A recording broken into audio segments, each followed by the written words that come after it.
po, tapos na po ang aming pintura. Harap at sa kagiliran. Ayan. Ayos na. Pati yung bracket ng aircon pininturahan ko na din kasi nangangalawang na. Ayan na. Dito lang kami nahirapan sa likuran dahil sobrang taas. So na-discarte naman. Kasi ang totoo niyan talagang kailangan mag-scaffolding dyan, kaso sa hirap ng ano kasi rito daanan, di pwede magtayo. So ginawa ko na ng paraan. Nag-Spiderman na tayo dyan sa mga kanopi. Hindi na tayo tumutungtong, bus buhay lang, pero ayun, ayos naman. Pati sa likuran ingat lang talaga. Kaysa mag-scaffolding pa mas patagal ang trabaho. Na. Yan, pati dyan ano tayo dyan, nag-Spiderman. Labi-labitin lang dyan sa mga kanupi.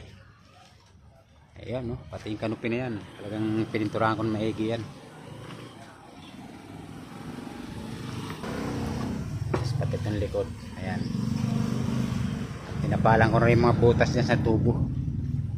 Maraming butas yan dyan yung pinag sinsilan. Tapala na natin pati mga tubo, ayan, pininturahan na rin natin para malinis. Ayan, so maraming nakahambalang mga ano dyan, pero pinturahan na natin. Racket tayo sa taas para makita nyo yung tuktok. Racket tayo. Ayan, pinturado na lahat dyan. Ayan, wow, yan ang aking sinulido talaga, pinerpe kasi yan, may mga crack na. So minasilya ko, tapos kinapala natin ng pintura. Yan ang pinukos sa pintura kasi dyan dumadaan yung mga tubig. Yan, dyan tayo tumutungtong. Yan, buwis buhay lang pero kaya naman, nagawa natin. Pati mga kanupi, pati ito pininturahan ko na din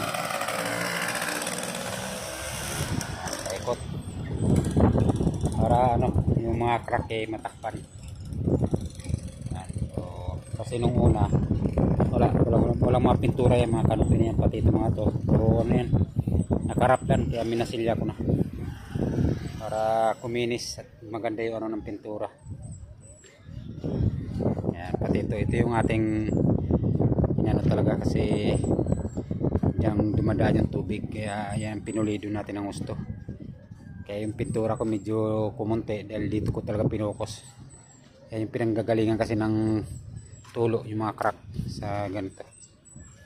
Tapos nandito naman sa pader, ayan, medyo busboy lang din, pero alam mo naman, kakayanin natin basta trabaho. Ayan.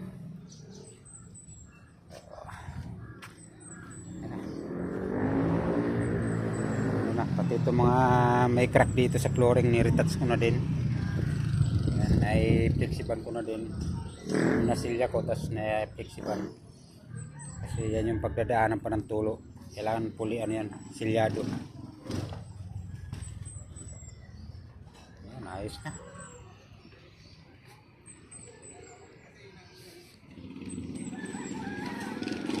At yan, para parehas ng yung gawa.